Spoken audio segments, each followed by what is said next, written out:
La muerte enamorada. De Théophile Gautier. Me preguntáis, hermanos, si he amado. Sí. Es una historia singular y terrible, y, a pesar de mis 66 años, apenas me atrevo a remover las cenizas de este recuerdo. No quiero negaros nada, pero no referiría a otra persona menos experimentada que vos una historia semejante. Se trata de acontecimientos tan extraordinarios que apenas puedo creer que hayan sucedido. Fui, durante más de 3 años, el juguete de una ilusión singular y diabólica. Yo, un pobre cura rural, he llevado todas las noches en sueños, quiera Dios que fuera un sueño, una vida de condenado, una vida mundana y de sardanápalo. Una sola mirada demasiado complaciente a una mujer pudo causar la perdición de mi alma, pero, con la ayuda de Dios y de mi santo patrón, pude desterrar al malvado espíritu que se había apoderado de mí. Mi vida se había complicado con una vida nocturna completamente diferente. Durante el día, yo era un sacerdote del Señor, casto, ocupado en la oración y en las cosas santas. Durante la noche, en el momento en que cerraba los ojos, me convertía en un joven caballero, experto en mujeres, perros y caballos, jugador de dados, bebedor y blasfemo. Y cuando al llegar el alba me despertaba, me parecía lo contrario, que me dormía y soñaba que era sacerdote. Me han quedado recuerdos de objetos y palabras de esta vida sonámbula, de los que no puedo defenderme y, a pesar de no haber salido nunca de mi parroquia, se diría al oírme que soy más bien un hombre que lo ha probado todo, y que, desengañado del mundo, ha entrado en religión queriendo terminar en el seno de Dios días tan agitados, que un humilde seminarista que ha envejecido en una ignorada casa de cura, en medio del bosque y sin ninguna relación con las cosas del siglo. Sí, he amado como no ha amado nadie en el mundo, con un amor insensato y violento, tan violento que me asombra que no haya hecho estallar mi corazón. ¡Oh, qué noches! ¡Qué noches!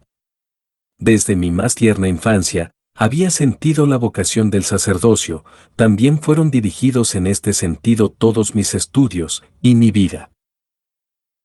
Hasta los 24 años, no fue otra cosa que un largo noviciado. Con los estudios de teología terminados, pasé sucesivamente por todas las órdenes menores, y mis superiores me juzgaron digno, a pesar de mi juventud, de alcanzar el último y terrible grado. El día de mi ordenación fue fijado para la semana de Pascua. Jamás había andado por el mundo. El mundo era para mí el recinto del colegio y del seminario. Sabía vagamente que existía algo que se llamaba mujer, pero no me paraba a pensarlo, mi inocencia era perfecta. Solo veía a mi madre, anciana y enferma, 2 veces al año, y esta era toda mi relación con el exterior. No lamentaba nada, no sentía la más mínima duda ante este compromiso irrevocable, estaba lleno de alegría y de impaciencia. Jamás novia alguna contó las horas con tan febril ardor, no dormía, soñaba que cantaba misa. Ser sacerdote. No había en el mundo nada más hermoso, hubiera rechazado ser rey o poeta.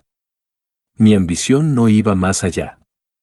Os digo esto para mostraros cómo lo que me sucedió no debió sucederme y cómo fui víctima de tan inexplicable fascinación. Llegado el gran día, caminaba hacia la iglesia tan ligero que me parecía estar sostenido en el aire o tener alas en los hombros. Me creía un ángel, y me extrañaba la fisonomía sombría y preocupada de mis compañeros, pues éramos varios.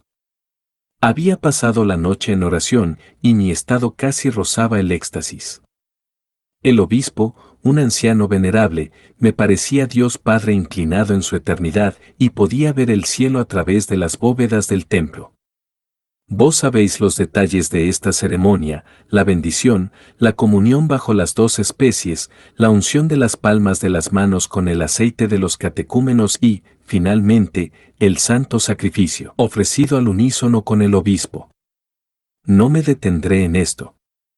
Oh, qué razón tiene Job, y cuán imprudente es aquel que no llega a un pacto con sus ojos. Levanté casualmente mi cabeza, que hasta entonces había tenido inclinada, y vi ante mí, tan cerca que habría podido tocarla, aunque en realidad estuviera a bastante distancia y al otro lado de la balaustrada, a una mujer joven de una extraordinaria belleza y vestida con un esplendor real. Fue como si se me cayeran las escamas de las pupilas. Experimenté la sensación de un ciego que recuperara súbitamente la vista. El obispo, radiante, se apagó de repente, los cirios palidecieron en sus candelabros de oro como las estrellas al amanecer, y en toda la iglesia se hizo una completa oscuridad. La encantadora criatura destacaba en ese sombrío fondo como una presencia angelical, parecía estar llena de luz, luz que no recibía, sino que derramaba a su alrededor. Bajé los párpados, decidido a no levantarlos de nuevo, para apartarme de la influencia de los objetos, pues me distraía cada vez más, y apenas sabía lo que hacía. Un minuto después volví a abrir los ojos, pues a través de mis párpados la veía relucir con los colores del prisma en una penumbra púrpura, como cuando se ha mirado al sol. ¡Ah, qué hermosa era! Cuando los más grandes pintores, persiguiendo en el cielo la belleza ideal, trajeron a la tierra el divino retrato de la Madonna, ni siquiera vislumbraron esta fabulosa realidad. Ni los versos del poeta ni la paleta del pintor pueden dar idea. Era bastante alta, con un talle y un porte de diosa, sus cabellos, de un rubio claro, se separaban en la frente y caían sobre sus sienes como dos ríos de oro. Parecía una reina con su diadema, su frente, de una blancura azulada y transparente, se abría amplia y cerna sobre los arcos de las pestañas negras, singularidad que contrastaba con las pupilas verde mar de una vivacidad y un brillo insostenibles. ¡Qué ojos! Con un destello decidían el destino de un hombre, tenían una vida, una transparencia, un ardor, una humedad brillante que jamás había visto en ojos humanos, lanzaban rayos como flechas dirigidas a mi corazón. No sé si la llama que los iluminaba venía del cielo o del infierno, pero ciertamente venía de uno o de otro. Esta mujer era un ángel o un demonio, quizá las dos cosas, no había nacido del costado de Eva, la madre común. Sus dientes eran perlas de oriente que brillaban en su roja sonrisa, y a cada gesto de su boca se formaban pequeños hoyuelos en el satén rosa de sus adorables mejillas. Su nariz era de una finura y de un orgullo regios, y revelaba su noble origen, en la piel brillante de sus hombros semidesnudos jugaban piedras de ágata y unas rubias perlas, de color semejante al de su cuello, que caían sobre su pecho. De vez en cuando levantaba la cabeza con un movimiento ondulante de culebra o de pavo real que hacía estremecer el cuello de encaje bordado que la envolvía como una red de plata. Llevaba un traje de terciopelo nacarado de cuyas amplias mangas de armiño salían unas manos patricias, infinitamente delicadas. Sus dedos, largos y torneados, eran de una transparencia tan ideal que dejaban pasar la luz como los de la aurora. Tengo estos detalles tan presentes como si fueran de ayer, y aunque estaba profundamente turbado nada escapó a mis ojos, ni siquiera el más pequeño detalle, el lunar en la barbilla, el imperceptible vello en las comisuras de los labios, el terciopelo de su frente, la sombra temblorosa de las pestañas sobre las mejillas, captaba el más ligero matiz con una sorprendente lucidez. Mientras la miraba sentía abrirse en mí puertas hasta ahora cerradas, tragaluces antes obstruidos dejaban entrever perspectivas desconocidas, la vida me parecía diferente, acababa de nacer a un nuevo orden de ideas. Una escalofriante angustia me atenazaba el corazón, cada minuto transcurrido me parecía un segundo y un siglo. Sin embargo, la ceremonia avanzaba, y yo me encontraba lejos del mundo, cuya entrada cerraban con furia mis nuevos deseos.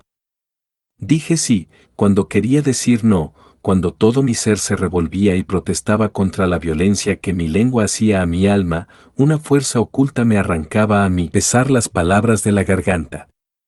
Quizá por este motivo tantas jóvenes llegan al altar con el firme propósito de rechazar clamorosamente al esposo que les imponen y ninguna lleva a cabo su plan.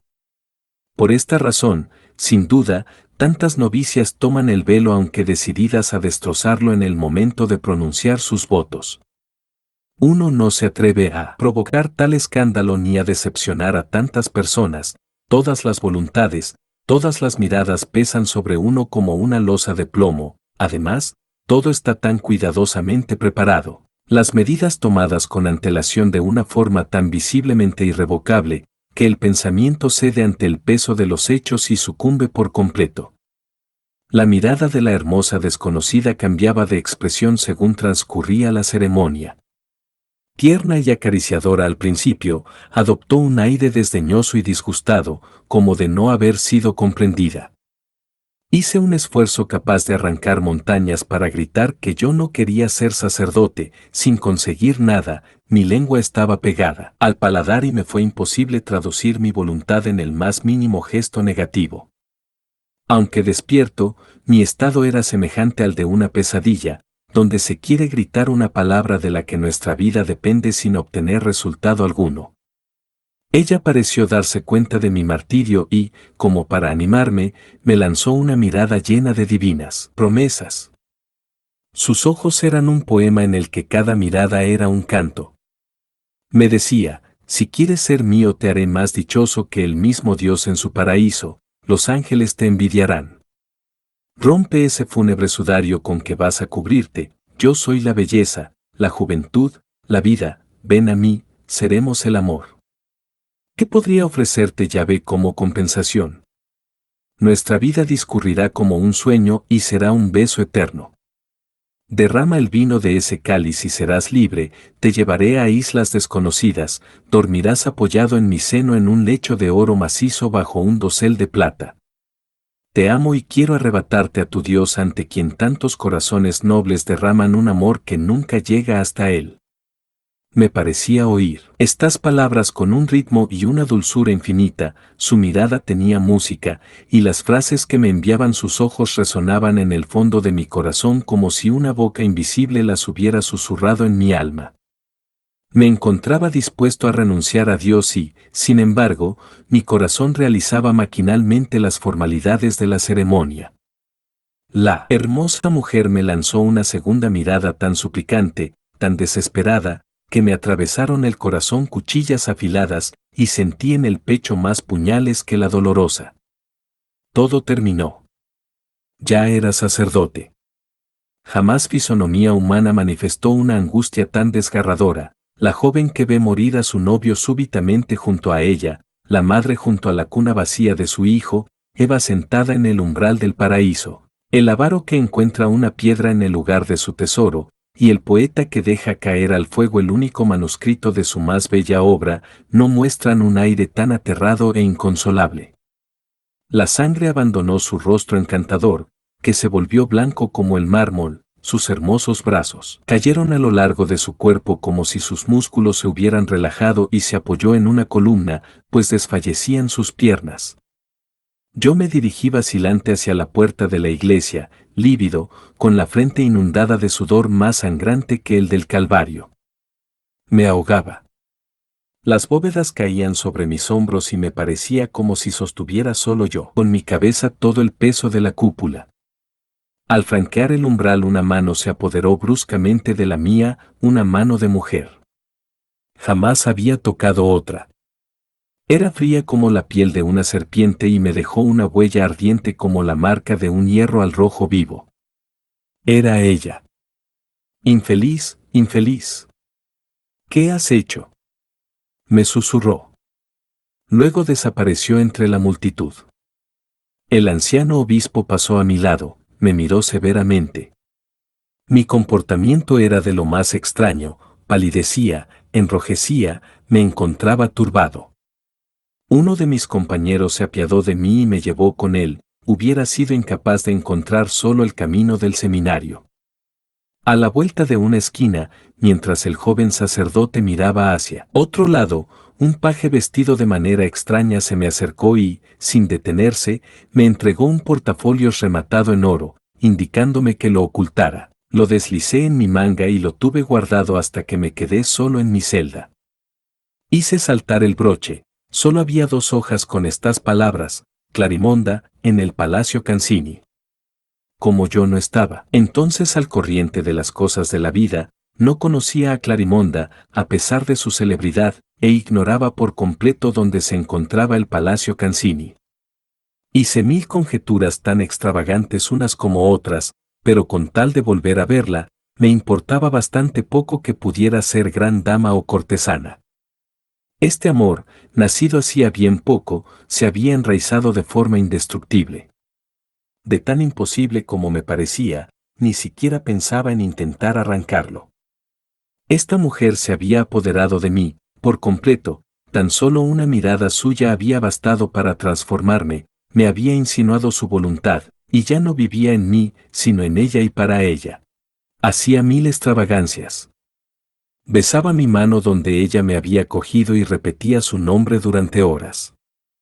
Solo con cerrar los ojos la veía con la misma claridad que si estuviera ante mí y me repetía las mismas palabras que ella me dijo en el pórtico de la iglesia: infeliz, infeliz, ¿qué has hecho? Comprendía todo el horror de mi situación y el carácter fúnebre y terrible del estado que acababa de profesar se revelaba ante mí. Ser sacerdote, es decir, castidad, no amar, no distinguir ni edad ni sexo, apartarse de la belleza, arrancarse los ojos, arrastrarse en la sombra helada de un claustro o de una iglesia, ver solo moribundos, velar cadáveres desconocidos y llevar sobre sí el duelo de la negra sotana con el fin de convertir la túnica en un manto para el propio féretro. Y sentía mi vida como un lago interior que crece y se desborda, la sangre me laría con fuerza en las arterias, mi juventud, tanto tiempo reprimida, estallaba de golpe, como el aloe que tarda 100 años en florecer y se abre con la fuerza de un trueno. ¿Cómo hacer para ver de nuevo a Clarimonda? No tenía pretextos para salir del seminario, no conocía a nadie en la ciudad, ni siquiera permanecería allí por más tiempo, pues solo esperaba a que me designasen la parroquia que debía ocupar. Intenté arrancar los barrotes de la ventana, pero la altura era horrible y sin escalera era impensable. Además, solo podría bajar de noche y cómo conducirme en el inextricable laberinto de calles. Estas dificultades, que no serían nada para otros, eran inmensas para mí, pobre seminarista recién enamorado, sin experiencia, sin dinero y sin ropa.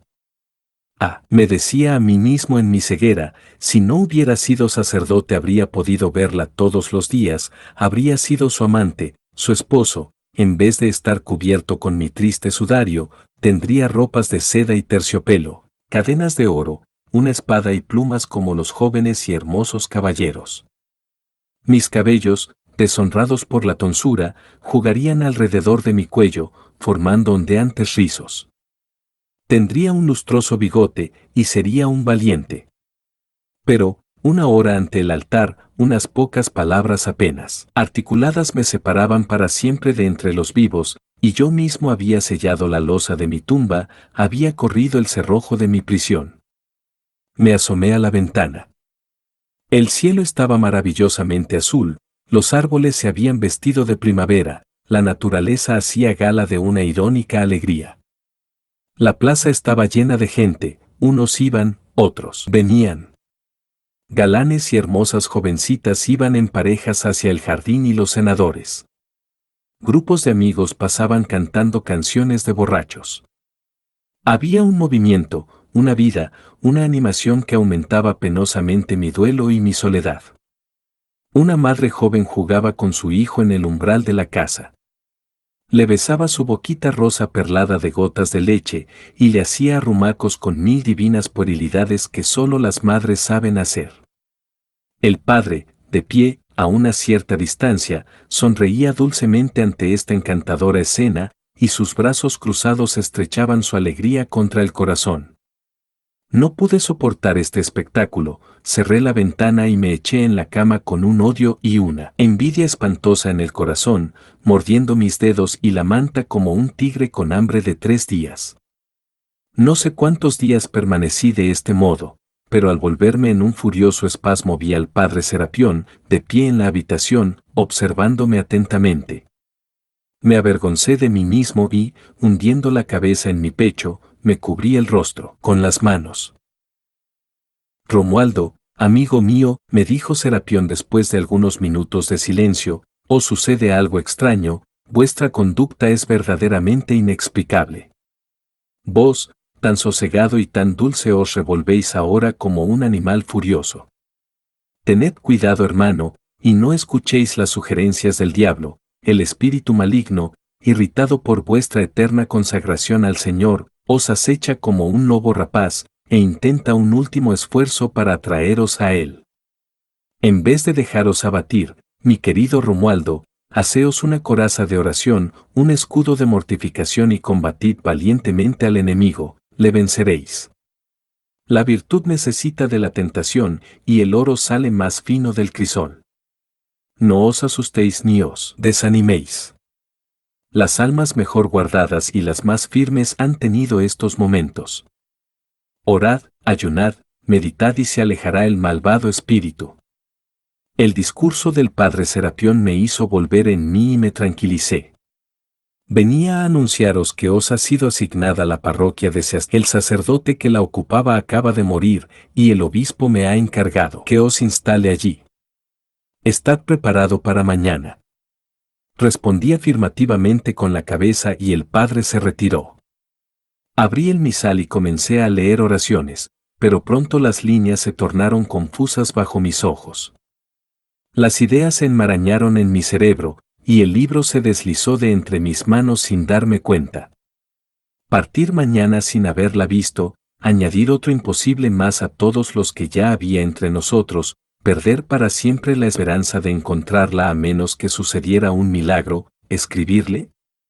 ¿Y a través de quién haría llegar mi carta? Con el carácter sagrado de mi estado, ¿a quién podría abrir mi corazón? ¿En quién confiar? Fui presa de una terrible ansiedad.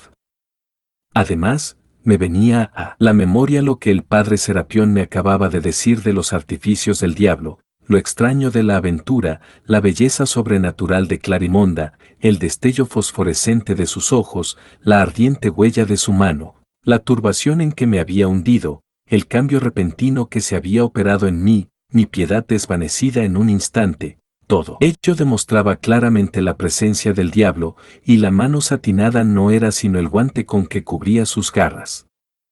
Estos pensamientos me sumieron en un gran temor, recogí el misal que había caído de mis rodillas al suelo y volví a mis oraciones. A la mañana siguiente, Serapión vino a recogerme.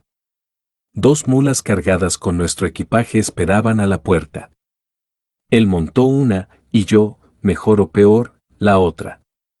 Mientras recorríamos las calles de la ciudad miraba todas las ventanas y balcones por si veía a Clarimonda, pero era demasiado temprano y la ciudad aún no había abierto los ojos.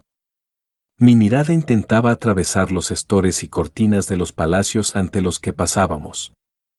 Serapión, sin duda, atribuía esta curiosidad a la admiración que me causaba la belleza de la arquitectura, pues aminoraba el paso de su montura para darme tiempo de ver. Por fin llegamos a la puerta de la ciudad y empezamos a subir la colina. Cuando llegué a la cima me volví para mirar una vez más el lugar donde vivía Clarimonda. La sombra de una nube cubría por completo la ciudad, los tejados azules y rojos se confundían en un semitono general donde flotaban, aquí y allá, los humos de la mañana, como blancos copos de espuma. Gracias a un singular efecto óptico se dibujaba, rubio y dorado, bajo un rayo único de luz, un edificio que sobrepasaba en altura a las construcciones vecinas, hundidas por completo en el vaho. Aunque estaba a más de una legua, parecía muy cercano. Podían distinguirse los más mínimos detalles, las torres, las azoteas, las ventanas e incluso las veletas con cola de Milano. ¿Qué palacio es ese que veo allá a lo lejos iluminado por un rayo de sol? Le pregunté a Serapión. Puso la mano por encima de sus ojos y cuando lo vio me contestó, es el antiguo palacio que el príncipe Cancini regaló a la cortesana Clarimonda, allí suceden cosas horribles.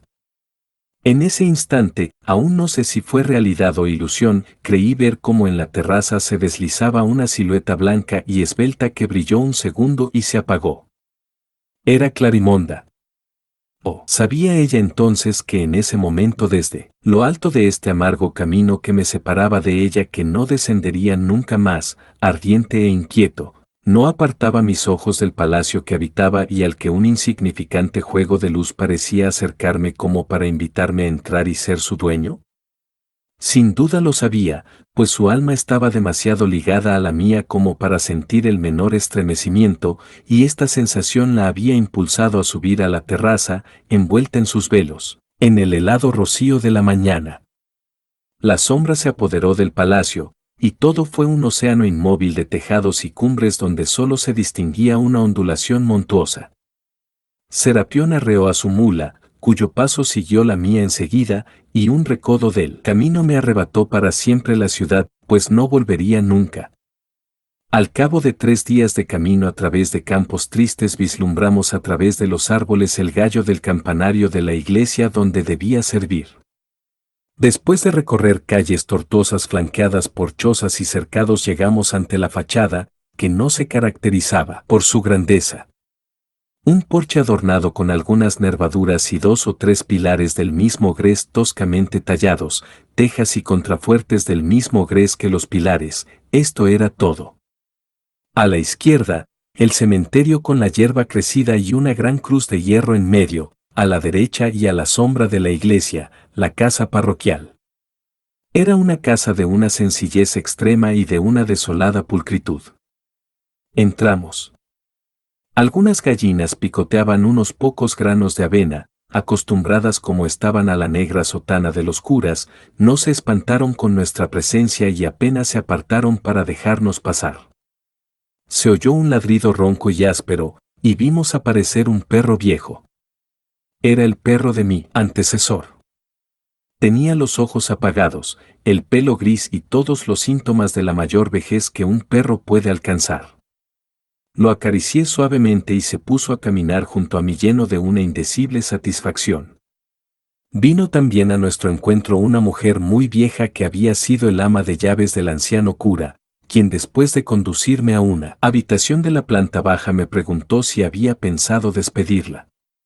Le respondí que me quedaría con ella y con el perro, asimismo con las gallinas y con todos los muebles que su amo le había dejado al morir, cosa que la llenó de alegría, una vez que el padre Serapión le pagó en el momento el dinero que quería a cambio.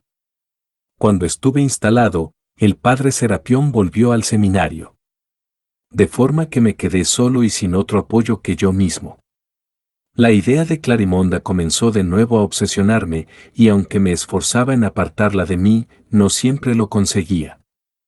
Una tarde, paseando por mi jardín entre los caminos bordeados de buey, me pareció ver a través de los arbustos una silueta de mujer que seguía todos mis movimientos, y vi brillar entre las hojas 2 pupilas verde mar, pero era solo una ilusión, pues al pasar al otro lado encontré la huella de un pie tan pequeño que parecía de un niño. El jardín estaba rodeado por murallas muy altas, inspeccioné todos los recodos y rincones y no había nadie. Jamás pude explicarme este hecho, que no fue nada comparado con las cosas extrañas que me habían de suceder. Durante 1 año viví cumpliendo con exactitud todos los deberes correspondientes a mi estado, orando, ayunando y socorriendo enfermos, dando limosnas hasta privarme de lo más indispensable.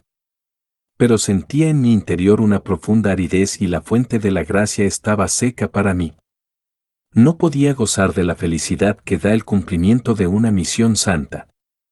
Mi pensamiento estaba en otra parte, y las palabras de Clarimonda me volvían a los labios como un estribillo que se repite involuntariamente. Oh hermano, meditad bien esto.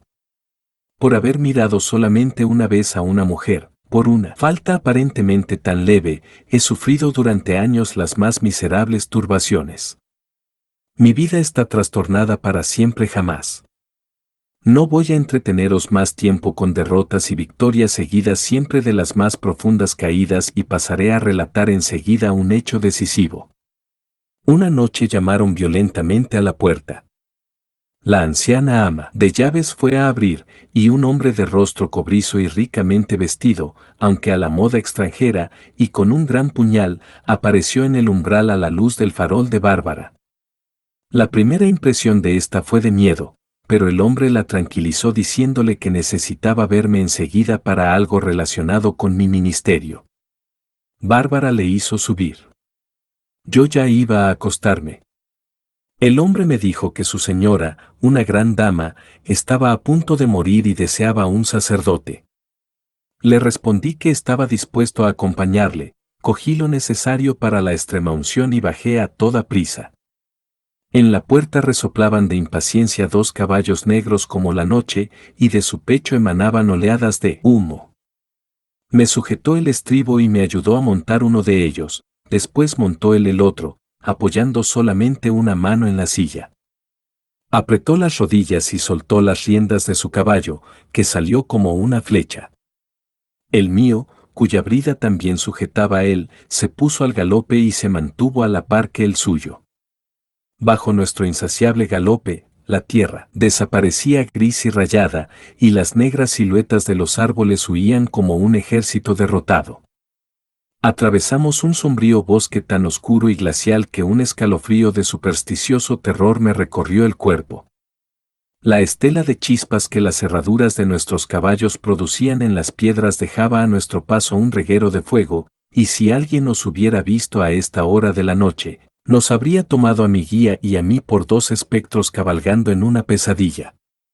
De cuando en cuando, fuegos fatuos se cruzaban en el camino, y las cornejas piaban lastimeras en la espesura del bosque, donde a lo lejos brillaban los ojos fosforescentes de algún gato salvaje. La crin de los caballos se enmarañaba cada vez más, el sudor corría por sus flancos y resoplaban jadeantes. Cuando el escudero les veía desfallecer emitía un grito gutural sobrehumano, y la carrera se reanudaba con furia. Finalmente se detuvo el torbellino. Una sombra negra salpicada de luces se alzó súbitamente ante nosotros, las pisadas de nuestras cabalgaduras se hicieron más ruidosas en el suelo de hierro, y entramos bajo una bóveda que abría sus fauces entre 2 torres enormes.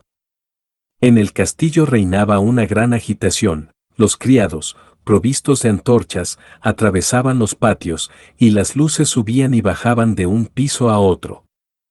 Pude ver confusamente formas arquitectónicas inmensas, columnas, arcos, escalinatas y balaustradas, todo un lujo de construcción regia y fantástica. Un paje negro en quien reconocí enseguida al que me había dado el mensaje de Clarimonda, vino a ayudarme a bajar del caballo, y un mayordomo vestido de terciopelo negro con una cadena de oro en el cuello y un bastón de marfil avanzó hacia mí. 2 lágrimas cayeron de sus ojos y rodaron por sus mejillas hasta su barba blanca. Demasiado tarde, padre. Dijo bajando la cabeza, demasiado tarde, pero ya que no pudisteis salvar su alma, venid a velar su pobre cuerpo.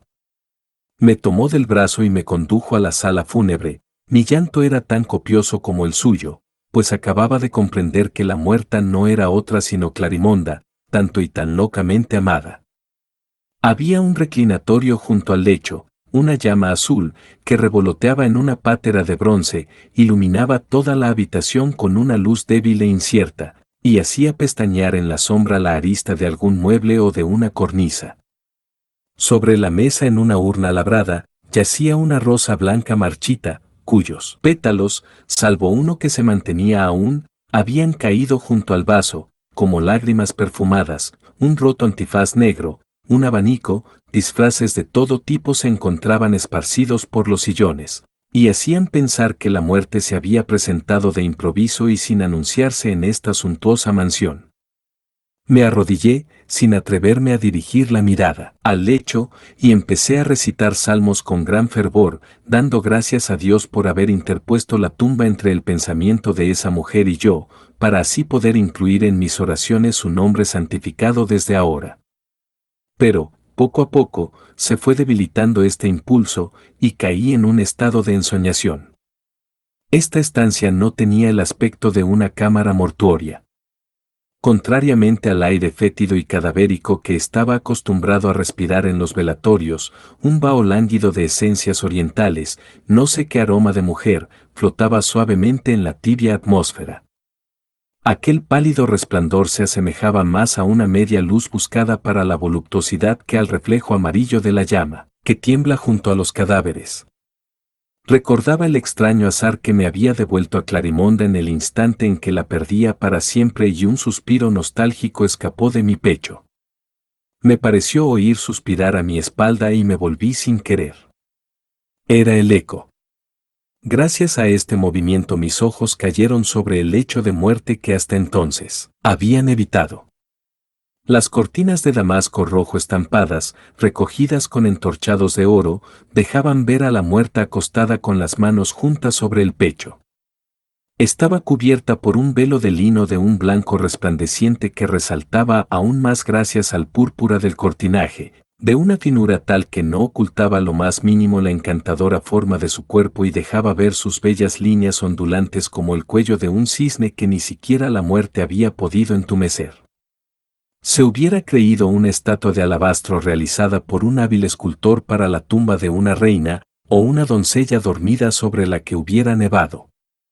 No podía contenerme, el aire de esta alcoba me embriagaba, el olor febril de rosa medio marchita me subía al cerebro, me puse a recorrer la habitación deteniéndome ante cada columna del lecho para observar el grácil cuerpo difunto bajo la transparencia del sudario. Extraños pensamientos me atravesaban el alma. Me imaginaba que no estaba realmente muerta y que no era más que una ficción, ideada para atraerme a su castillo y así confesarme su amor. Por un momento creí ver que movía su pie en la blancura de los velos y se alteraban los pliegues de su sudario. Luego me decía a mí mismo, ¿acaso es Clarimonda? ¿Qué pruebas tengo? El paje negro puede haber pasado al servicio de otra mujer. Debo estar loco para desconsolarme y turbarme de este modo. Pero mi corazón contestaba, es ella, claro que es ella. Me acerqué al lecho y miré aún más atentamente al objeto de mi incertidumbre. Debo confesaros que tal perfección de formas, aunque purificadas y santificadas por la sombra de la muerte, me turbaban voluptuosamente, y su reposado aspecto se parecía tanto a un sueño que uno podría haberse engañado. Olvidé que había venido para realizar un oficio fúnebre y me imaginaba entrando como un joven esposo en la alcoba de la novia que oculta su rostro por pudor y no quiere dejarse ver. Afligido de dolor, loco de alegría, estremecido de temor y placer me incliné sobre ella y cogí el borde del velo, lo levanté. Lentamente, conteniendo la respiración para no despertarla. Mis venas palpitaban con tal fuerza que la sentía silbar en mis sienes, y mi frente estaba sudorosa como si hubiese levantado una lápida de mármol. Era en efecto la misma Clarimonda que había visto en la iglesia el día de mi ordenación, tenía el mismo encanto, y la muerte parecía en ella una coquetería más. La palidez de sus mejillas, el rosa tenue de sus labios, sus largas pestañas dibujando una sombra en esta blancura le otorgaban una expresión de castidad melancólica y de sufrimiento pensativo de una inefable seducción. Sus largos cabellos sueltos, entre los que aún había enredadas florecillas azules, almohadillaban su cabeza y ocultaban con sus bucles la desnudez de sus hombros. Sus bellas manos, más puras y diáfanas que las hostias, estaban cruzadas en actitud de piadoso reposo y de tácita oración, y esto compensaba la seducción que hubiera podido provocar, incluso en la muerte, la exquisita redondez y el suave marfil de sus brazos desnudos que aún conservaban los brazaletes de perlas. Permanecí largo tiempo absorto en una muda contemplación, y cuanto más la miraba menos podía creer que la vida hubiera abandonado para siempre aquel hermoso cuerpo. No sé si fue una ilusión o el reflejo de la lámpara, pero hubiera creído que la sangre corría de nuevo bajo esta palidez mate, sin embargo, ella permanecía inmóvil. Toqué ligeramente su brazo, estaba frío, pero no más frío que su mano el día en que rozó la mía en el eco de la iglesia. Incliné de nuevo mi rostro sobre el suyo derramando en sus mejillas el tibio rocío de mis lágrimas. Oh, qué amargo sentimiento de desesperación y de impotencia. Qué agonía de vigilia. Hubiera querido poder juntar mi vida, para dársela y soplar sobre su helado despojo la llama que me devoraba. La noche avanzaba, y al sentir acercarse el momento de la separación eterna no pude negarme la triste y sublime dulzura de besar los labios muertos de quien había sido dueña de todo mi amor. Oh prodigio, una suave respiración se unió a la mía, y la boca de Clarimonda respondió a la presión de mi boca, sus ojos se abrieron y recuperaron un poco de brillo, suspiró y, descruzando los brazos, rodeó mi cuello en un arrebato indescriptible. «Ah, eres tú, Romualdo», dijo con una voz lánguida y suave como las últimas vibraciones de un arpa. «¿Qué haces? Te esperé tanto tiempo que he muerto, pero ahora estamos prometidos, podré verte e ir a tu casa». «Adiós, Romualdo, adiós. Te amo, es todo cuanto quería decirte, te debo la vida que me has devuelto en un minuto con tu beso. Hasta pronto». Su cabeza cayó hacia atrás, pero sus brazos aún me rodeaban, como reteniéndome. Un golpe furioso de viento derribó la ventana y entró en la habitación. El último pétalo de la rosa blanca palpitó como un ala durante unos instantes en el extremo del tallo para arrancarse luego y volar a través de la ventana abierta, llevándose el alma de Clarimonda.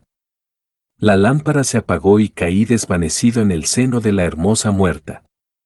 Cuando desperté estaba acostado en mi cama, en la habitación de la casa parroquial, y el viejo perro del anciano cura lamía mi mano que colgaba fuera de la manta. Bárbara se movía por la habitación con un temblor senil, abriendo y cerrando cajones, removiendo los brebajes de los vasos. Al verme abrir los ojos, la anciana gritó de alegría, el perro ladró y movió el rabo, pero me encontraba tan débil que no pude articular palabra ni hacer el más mínimo movimiento. Supe después que estuve así 3 días, sin dar otro signo de vida que una respiración casi imperceptible. Estos días no cuentan en mi vida, no sé dónde estuvo mi espíritu durante este tiempo, no guardé recuerdo alguno. Bárbara me contó que el mismo hombre de rostro cobrizo que había venido a buscarme por la noche, me había traído a la mañana siguiente en una litera cerrada, y se había vuelto a marchar inmediatamente. En cuanto recuperé la memoria examiné todos los detalles de aquella noche fatídica. Pensé que había sido el juego de una mágica ilusión, pero hechos reales y palpables tiraban por tierra esta suposición. No podía pensar que era un sueño, pues Bárbara había visto como yo al hombre de los caballos negros y describía con exactitud su vestimenta y compostura. Sin embargo, nadie conocía en los alrededores un castillo que se ajustara a la descripción de aquel en donde había encontrado a Clarimonda. Una mañana apareció el padre Serapión. Bárbara le había hecho saber que estaba enfermo y acudió rápidamente. Si bien tanta diligencia demostraba afecto e interés por mi persona, no me complació como debía. El padre Serapión tenía en la mirada un aire penetrante e inquisidor que me incomodaba. Me sentía confuso y culpable ante él, pues había descubierto mi profunda turbación y temía su clarividencia. Mientras me preguntaba por mi salud con un tono melosamente hipócrita, clavaba en mí sus pupilas amarillas de león y hundía su mirada como una sonda en mi alma. Después se interesó por la forma en que llevaba la parroquia, si estaba a gusto, a qué dedicaba el tiempo que el ministerio me dejaba libre, si había trabado amistad con las gentes del lugar, cuáles eran mis lecturas favoritas y 1000 detalles parecidos. Yo le contestaba con la mayor brevedad, e incluso él mismo pasaba a otro tema sin esperar a que hubiera terminado. Esta charla no tenía, por supuesto, nada que ver con lo que él quería decirme. Así que, sin ningún preámbulo y como si se tratara de una noticia recordada de pronto y que temiera olvidar, me dijo con voz clara y vibrante que sonó en mi oído como las trompetas del juicio final. La cortesana Clarimonda ha muerto recientemente tras una orgía que duró 8 días y 8 noches. Fue algo infernalmente espléndido. Se repitió la abominación de los banquetes de Baltasar y Cleopatra. ¿En qué siglo vivimos, Dios mío? Los convidados fueron servidos por esclavos de piel oscura que hablaban una lengua desconocida, en mi opinión, auténticos demonios. La librea del de menor rango hubiera vestido de gala a un emperador. Sobre Clarimonda se han contado muchas historias extraordinarias en estos tiempos, y todos sus amantes tuvieron un final miserable o violento. Se ha dicho que era una mujer vampiro, pero yo creo que se trata del mismísimo Belcebú. Calló y me miró más fijamente aún para observar el efecto que me causaban sus palabras. No pude evitar estremecerme al oír nombrar a Clarimonda, y la noticia de su muerte, además del dolor que me causaba por su extraña coincidencia con la escena nocturna de que fui testigo, me produjo una turbación y un escalofrío que se manifestó en mi rostro a pesar de que hice lo posible por contenerme. Serapión me lanzó una mirada inquieta y severa, luego añadió: Hijo mío, debo advertiros, habéis dado un paso hacia el abismo, cuidaos de no caer en él. Satanás tiene las garras largas, y las tumbas no siempre son de fiar. La losa de Clarimonda debió ser sellada 3 veces, pues, por lo que se dice, no es la primera que ha muerto. Que Dios os guarde, Romualdo. Serapión dijo estas palabras y se dirigió lentamente hacia la puerta. No volví a verle, pues partió inmediatamente después. Me había recuperado por completo y volvía a mis tareas cotidianas.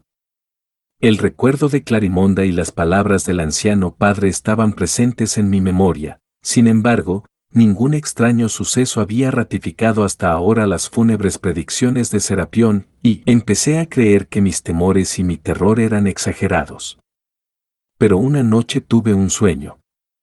Apenas me había quedado dormido cuando oí descorrer las cortinas de mi lecho y el ruido de las anillas en la barra sonó estrepitosamente. Me incorporé de golpe sobre los codos y vi ante mí una sombra de mujer. Enseguida reconocí a Clarimonda. Sostenía una lamparita como las que se depositan en las tumbas, cuyo resplandor daba a sus dedos afilados una transparencia rosa que se difuminaba insensiblemente hasta la blancura opaca y rosa de su brazo desnudo. Su única ropa era el sudario de lino que la cubría en su lecho de muerte, y sujetaba sus pliegues en el pecho, como avergonzándose de estar casi desnuda, pero su manita no bastaba, y como era tan blanca, el color del tejido se confundía con el de su carne a la pálida luz de la lámpara. Envuelta en una tela tan fina que traicionaba todas sus formas, parecía una estatua de mármol de una bañista antigua y no una mujer viva. Muerta o viva, estatua o mujer, sombra o cuerpo, su belleza siempre era la misma, tan solo el verde brillo de sus pupilas estaba un poco apagado, y su boca, antes bermeja, solo era de un rosa pálido y tierno semejante al de sus mejillas. Las florecillas azules que vi en sus cabellos se habían secado por completo y habían perdido todos sus pétalos, pero estaba encantadora, tanto que, a pesar de lo extraño de la aventura y del modo inexplicable en que había entrado en mi habitación, no sentí temor ni por un instante.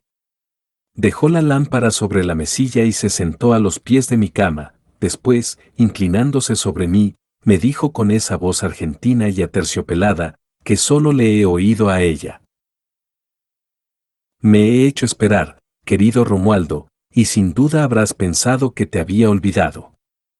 Pero vengo de muy lejos, de un lugar del que nadie ha vuelto aún, no hay ni luna ni sol en el país de donde procedo, solo hay espacio y sombra, no hay camino, ni senderos, no hay tierra para caminar, ni aire para volar y, sin embargo, gime aquí, pues el amor es más fuerte que la muerte y acabará por vencerla. Ay, he visto en mi viaje rostros lúgubres y cosas terribles. Mi alma ha tenido que luchar tanto para, una vez vuelta a este mundo, encontrar su cuerpo y poseerlo de nuevo. ¿Cuánta fuerza necesité para levantar la lápida que me cubría? Mira las palmas de mis manos lastimadas. Bésalas para curarlas, amor mío. Me acercó a la boca sus manos, las besé 1000 veces, y ella me miraba hacer con una sonrisa de inefable placer. Confieso para mi vergüenza que había olvidado por completo las advertencias del padre Serapión y el carácter sagrado que me revestía. Había sucumbido sin oponer resistencia, y al primer asalto. Ni siquiera intenté alejar de mí la tentación. La frescura de la piel de Clarimonda penetraba la mía y sentía estremecerse mi cuerpo de manera voluptuosa. Mi pobre niña. A pesar de todo lo que vi, aún me cuesta creer que fuera un demonio, no lo parecía desde luego, y jamás Satanás ocultó mejor sus garras y sus cuernos. Había recogido sus piernas sobre los talones y, acurrucada en la cama, adoptó un aire de coquetería indolente. Cada cierto tiempo acariciaba mis cabellos y con sus manos formaba rizos como ensayando nuevos peinados. Yo me dejaba hacer con la más culpable complacencia y ella añadía a la escena un adorable parloteo. Es curioso el hecho de que yo no me sorprendiera ante tal aventura y, dada la facilidad que tienen nuestros ojos para considerar con normalidad los más extraños acontecimientos, la situación me pareció de lo más natural. Te amaba mucho antes de haberte visto, querido Romualdo, te buscaba por todas partes.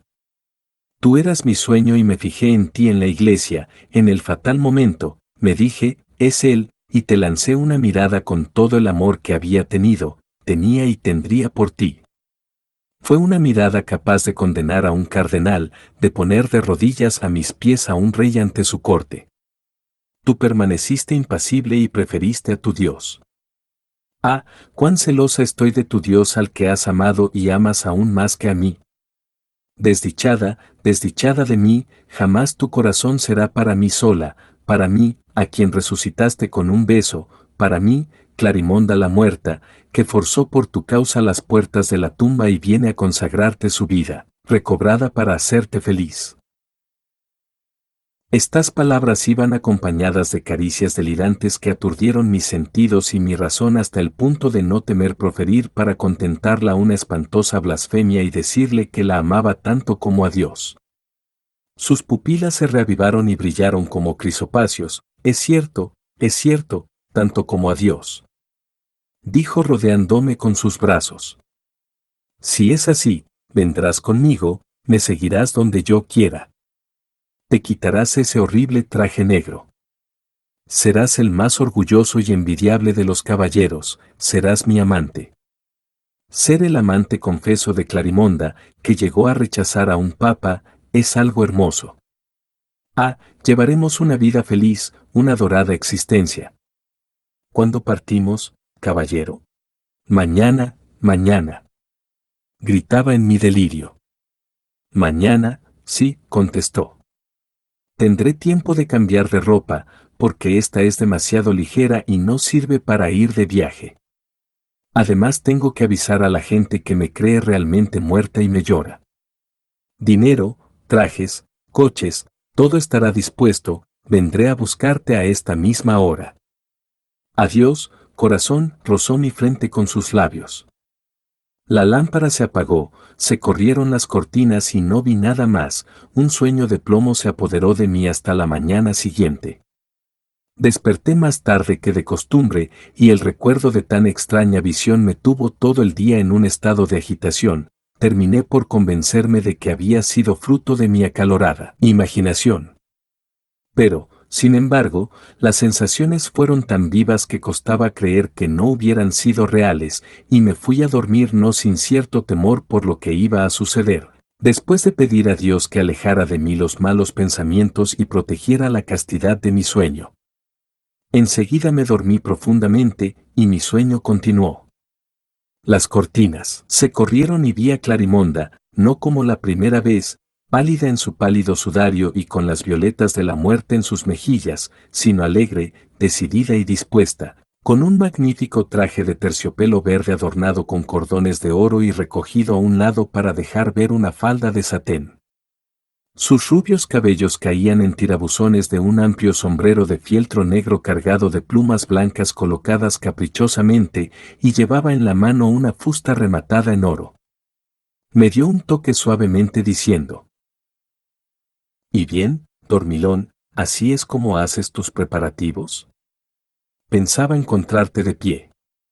Levántate, que no tenemos tiempo que perder. Salté de la cama. Anda, vístete y vámonos, me dijo señalándome un paquete que había traído. Los caballos se aburren y roen su freno en la puerta. Deberíamos estar ya a 10 leguas de aquí. Me vestí enseguida, Ella me tendía la ropa riéndose a carcajadas con mi torpeza y explicándome su uso cuando me equivocaba. Me arregló los cabellos y cuando estaba listo me ofreció un espejo de bolsillo de cristal de Venecia con filigranas de plata diciendo, ¿cómo te ves, me tomarás a tu servicio como mayordomo? Yo no era el mismo y no me reconocí. Mi imagen era tan distinta como lo son un bloque de piedra y una escultura terminada. Mi antigua figura no parecía ser sino el torpe esbozo de lo que el espejo reflejaba. Era hermoso y me estremecí de vanidad por esta metamorfosis. Las elegantes ropas y el traje bordado me convertían en otra persona y me asombraba el poder de unas varas de tela cortadas con buen gusto. El porte del traje penetraba mi piel y al cabo de 10 minutos había adquirido ya un cierto aire de vanidad. Di unas vueltas por la habitación para manejarme con soltura. Clarimonda me miraba con maternal complacencia y parecía contenta con su obra. Ya está bien de chiquilladas, en marcha, querido Romualdo. Vamos lejos, y así no llegaremos nunca, me tomó de la mano y salimos. Las puertas se abrían a su paso apenas las tocaba, y pasamos junto al perro sin despertarle. En la puerta estaba Margheritone, el escudero que ya conocía, sujetaba la brida de 3 caballos negros como los anteriores, uno para mí, otro para él y otro para Clarimonda. Debían ser caballos bereberes de España, nacidos de yeguas fecundadas por el céfiro, pues corrían tanto como el viento, y la luna, que había salido con nosotros para iluminarnos, rodaba por el cielo como una rueda soltada de su carro. La veíamos a nuestra derecha, saltando de árbol en árbol y perdiendo el aliento por correr tras nosotros.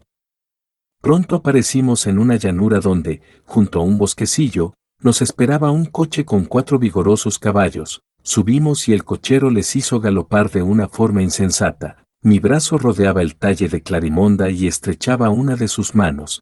Ella apoyaba su cabeza en mi hombro y podía sentir el roce de su cuello semidesnudo en mi brazo. Jamás había sido tan feliz.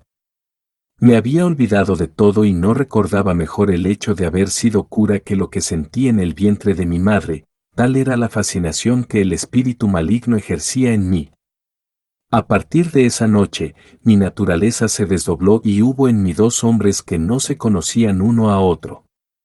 Tan pronto me creía un sacerdote que cada noche soñaba que era caballero, como un caballero que soñaba ser sacerdote.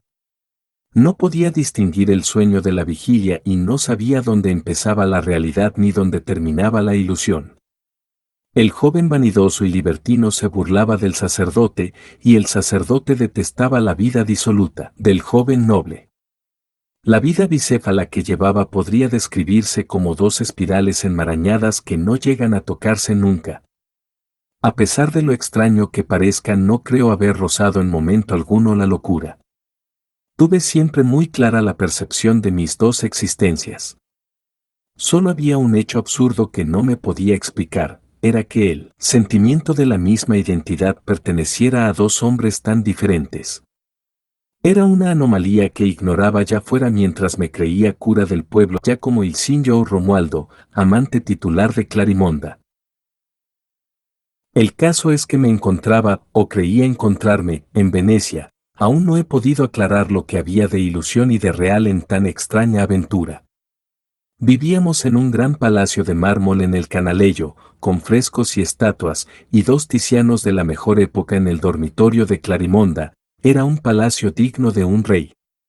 Cada uno de nosotros tenía su góndola y su barcarola con nuestro escudo, sala de música y nuestro poeta. Clarimonda entendía la vida a lo grande y había algo de Cleopatra en su forma de ser. Por mi parte, llevaba un tren de vida digno del hijo de un príncipe, y era tan conocido como si perteneciera a la familia de uno de los 12 apóstoles o de los 4 evangelistas de la Serenísima República.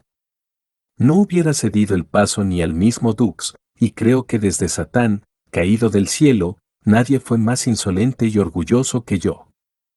Iba al Didato y jugaba de manera infernal.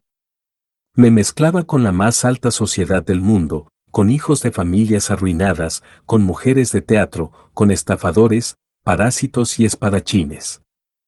A pesar de mi vida disipada, permanecía fiel a Clarimonda. La amaba locamente. Ella habría estimulado a la misma saciedad y habría hecho estable la inconstancia. Tener a Clarimonda era tener 100 amantes, era poseer a todas las mujeres por tan mudable, cambiante y diferente de ella misma que era, un verdadero camaleón. Me hacía cometer con ella la infidelidad que hubiera cometido con otras, adoptando el carácter, el porte y la belleza de la mujer que parecía gustarme. Me devolvía mi amor centuplicado, y en vano jóvenes patricios e incluso miembros del Consejo de los 10 le hicieron las mejores proposiciones. Un Foscari llegó a proponerle matrimonio, rechazó a todos. Tenía oro suficiente, solo quería amor, un amor joven, puro, despertado por ella y que sería el primero y el último. Hubiera sido completamente feliz de no ser por la pesadilla que volvía cada noche y en la que me creía cura de pueblo mortificándome y haciendo penitencia por los excesos cometidos durante el día. La seguridad que me daba la costumbre de estar a su lado apenas me hacía pensar en la extraña manera en que conocía a Clarimonda. Sin embargo, las palabras del padre Serapión me venían alguna vez a la memoria y no dejaban de inquietarme. La salud de Clarimonda no era tan buena desde hacía algún tiempo. Su tez se iba apagando día a día. Los médicos que mandaron llamar no entendieron nada y no supieron qué hacer. Prescribieron algún medicamento sin importancia y no volvieron. Pero ella palidecía visiblemente y cada vez estaba más fría. Parecía tan blanca y tan muerta como aquella noche en el castillo desconocido. Me desesperaba ver cómo se marchitaba lentamente. Ella, conmovida por mi dolor, me sonreía, dulcemente con la fatal sonrisa de los que saben que van a morir. Una mañana, me encontraba desayunando en una mesita junto a su lecho, para no separarme de ella ni un minuto, y partiendo una fruta me hice casualmente un corte en un dedo bastante profundo. La sangre, color púrpura, corrió enseguida, y unas gotas salpicaron a Clarimonda. Sus ojos se iluminaron, su rostro adquirió una expresión de alegría feroz y salvaje que no le conocía. Saltó de la cama con una agilidad animal de mono o de gato y se abalanzó sobre mi herida que empezó a chupar con una voluptuosidad indescriptible. Tragaba la sangre a pequeños sorbitos, lentamente, con afectación, como un gourmet que saborea un vino de Jerez o de Siracusa. Entornaba los ojos, y sus verdes pupilas no eran redondas, sino que se habían alargado. Por momentos se detenía para besar mi mano y luego volvía a apretar sus labios contra los labios de la herida para sacar todavía más gotas rojas. Cuando vio que no salía más sangre, se incorporó con los ojos húmedos y brillantes, rosa como una aurora de mayo, satisfecha, su mano estaba tibia y húmeda, estaba más hermosa que nunca y completamente restablecida. No moriré, no moriré. Decía loca de alegría colgándose de mi cuello, podré amarte aún más tiempo. Mi vida está en la tuya y todo mi ser proviene de ti. Solo unas gotas de tu rica y noble sangre, más preciada y eficaz que todos los elixires del mundo, me han devuelto a la vida. Este hecho me preocupó durante algún tiempo, haciéndome dudar acerca de Clarimonda, y esa misma noche, cuando el sueño me transportó a mi parroquia, vi al padre Serapión más taciturno y preocupado que nunca. No contento con perder vuestra alma, queréis perder también vuestro cuerpo. Infeliz, ¿en qué trampa habéis caído? El tono de sus palabras me afectó profundamente, pero esta impresión se disipó bien pronto, y otros cuidados acabaron por borrarlo de mi memoria. Una noche vi en mi espejo, en cuya posición ella no había reparado, como Clarimonda derramaba unos polvos en una copa de vino sazonado que acostumbraba a preparar después de la cena. Tomé la copa y fingí llevármela a los labios dejándola luego sobre un mueble como para apurarla más tarde a placer y, aprovechando un instante en que estaba vuelta de espaldas, vacié su contenido bajo la mesa, luego me retiré a mi habitación y me acosté decidido a no dormirme y ver en qué acababa todo esto. No esperé mucho tiempo, Clarimonda entró en camisón y una vez que se hubo despojado de sus velos se recostó junto a mí. Cuando estuvo segura de que dormía, tomó mi brazo desnudo y sacó de entre su pelo un alfiler de oro, murmurando, una gota, solo una gotita roja, un rubí en la punta de mi aguja. Puesto que aún me amas, no moriré. Oh, pobre amor, beberé tu hermosa sangre de un púrpura brillante. Duerme mi bien, mi Dios, mi niño, no te haré ningún daño, solo tomaré de tu vida lo necesario para que no se apague la mía. Si no te amara tanto, me decidiría a buscar otros amantes cuyas venas agotaría, pero desde que te conozco todo el mundo me produce horror. Ah, qué brazo tan hermoso, tan perfecto, tan blanco. Jamás podré pinchar esta venite azul.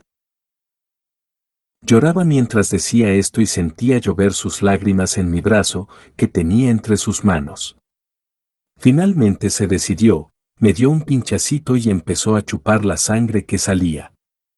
Apenas hubo bebido unas gotas, tuvo miedo de debilitarme y aplicó una cinta alrededor de mi brazo después de frotar la herida con un ungüento que la cicatrizó al instante. Ya no cabía duda. El padre Serapión tenía razón. Pero, a pesar de esta certeza, no podía dejar de amar a Clarimonda y le hubiera dado toda la sangre necesaria para mantener su existencia ficticia. Por otra parte, no tenía que temer, la mujer respondía del vampiro, y lo que había visto y oído me tranquilizaba. Mis venas estaban colmadas, de forma que tardarían en agotarse y no iba a ser egoísta con mi vida. Me habría abierto el brazo yo mismo diciéndole, bebe, y que mi amor se filtre en tu cuerpo con mi sangre. Evitaba hacer la más mínima alusión al narcótico y a la escena de la aguja, y vivíamos en una armonía perfecta. Pero mis escrúpulos de sacerdote me atormentaban más que nunca y ya no sabía qué penitencia podía inventar para someter y mortificar mi carne. Aunque todas mis visiones fueran involuntarias y sin mi participación, no me atrevía a tocar a Cristo con unas manos tan impuras y un espíritu mancillado por semejantes excesos reales o soñados. Para evitar caer en semejantes alucinaciones, intentaba no dormir, manteniendo abiertos mis párpados con los dedos, y permanecía de pie apoyado en los muros luchando con todas mis fuerzas contra el sueño. Pero la arena del adormecimiento pesaba en mis ojos, y al ver que mi lucha era inútil dejaba caer mis brazos y, exhausto y sin aliento, dejaba que la corriente me arrastrase hacia la pérfida orilla. Serapión me exhortaba de forma vehemente y me reprochaba con dureza mi debilidad y mi falta de fervor. Un día en que mi agitación era mayor que de ordinario me dijo: solo hay un remedio para que os desembaracéis de esta obsesión, y aunque es una medida extrema la llevaremos a cabo, a grandes males, grandes remedios. Conozco el lugar donde fue enterrada Clarimonda. Vamos a desenterrarla para que veáis en qué lamentable estado se encuentra el objeto de vuestro amor. No permitiréis que vuestra alma se pierda por un cadáver inmundo devorado por gusanos y a punto de convertirse en polvo. Esto os hará entrar en razón.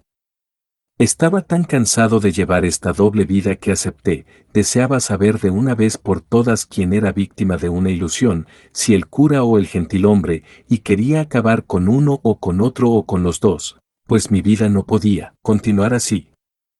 El padre Serapión se armó con un pico, una palanca y una linterna, y a medianoche nos fuimos al cementerio del lugar, que él conocía perfectamente.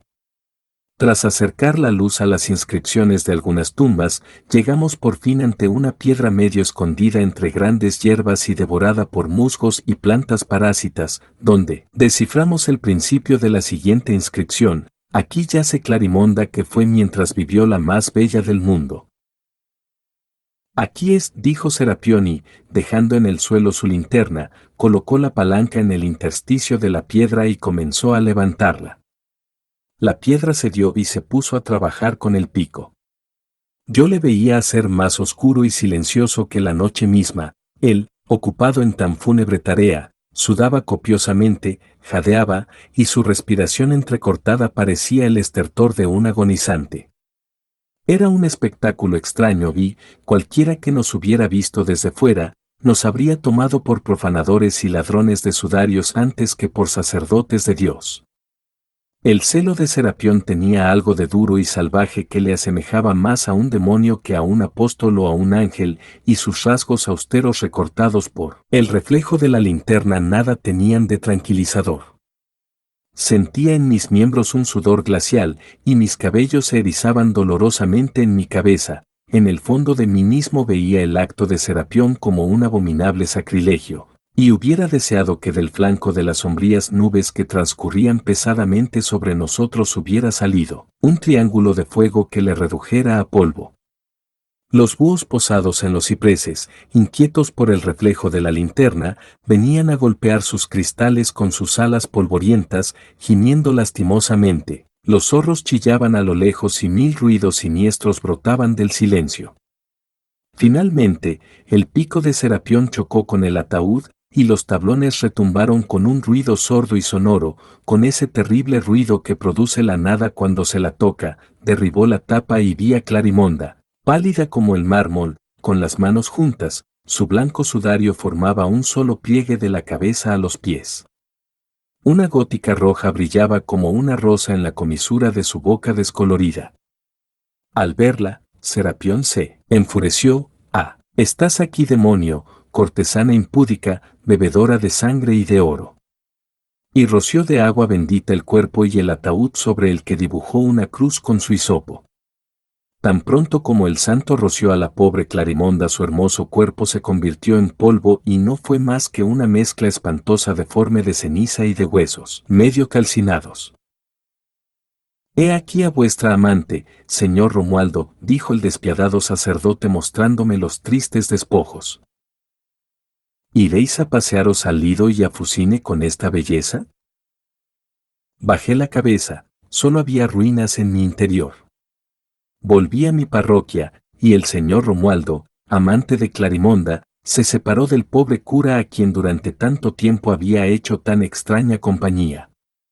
Solo que la noche siguiente volví a ver a Clarimonda, quien me dijo, como la primera vez en el pórtico de la iglesia: «Infeliz, infeliz, ¿qué has hecho? ¿Por qué has escuchado a ese cura imbécil? ¿Acaso no eras feliz? ¿Y qué te había hecho yo para que violaras mi tumba y pusieras al descubierto las miserias de mi nada? Se ha roto para siempre toda posible comunicación entre nuestras almas y nuestros cuerpos. Adiós, me recordarás».